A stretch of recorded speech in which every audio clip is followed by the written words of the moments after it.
Want to eat inside a restaurant? Don't forget your vaccine certificate. Proof of vaccination day has arrived in this province, and Ontarians have questions. How long will the controversial program be here for? If you haven't located it yet, how do you find your certificate? Do police and bylaw officers have the resources to enforce the new rules? Answers were in short supply when Premier Doug Ford stepped up to the mic today.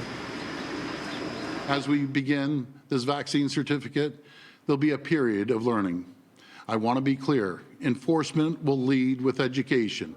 Premier Doug Ford remaining adamant this is a short-term plan. So what specific public health criteria will Ford and his government be looking at to determine when proof of vaccination will no longer be required? Well, the criteria is going to be based on the advice I get from the chief medical officer and the science table. When questioned this week by City News, Ontario's medical officer was unable to explain how he'll determine if the program is a success. In many ways, in a pandemic, you learn as you go.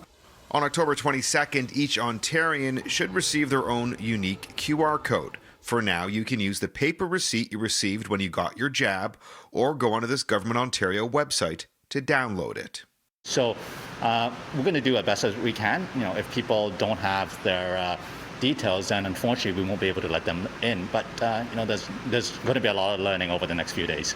As businesses brace for the potential backlash from a small portion of the province's unvaccinated population, Ontario's Minister of Health recently had this to say when enforcement concerns were raised by bars and restaurants. If at any point they feel threatened, we want them to call 911 as soon as possible.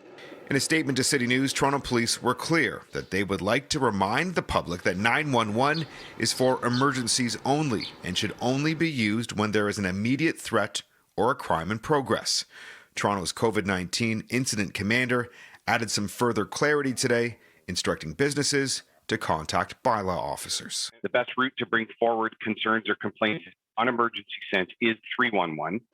Brampton's mayor saying he needs additional support from the province because his city doesn't have the funding to deploy the additional resources he believes will be needed. There's going to be costs for the Peel Police. There's going to be costs for the bylaw department, for the public health inspectors. Well aware of the headaches that could be coming, Ontario's premier had this to say to those critical of the new plan in place. I just want to remind everyone, it was the Restaurant Association of Canada, it was the Ontario Chamber of Commerce, Toronto Chamber of Commerce, everyone and their cousin and their brother was on to me about getting the certificate, and so we moved forward with it, and let's see. Well, here we go indeed. Brown is also calling on Ford to reach out to the Trudeau government, which during the election promised $1 billion to provinces rolling out vaccine certificate programs.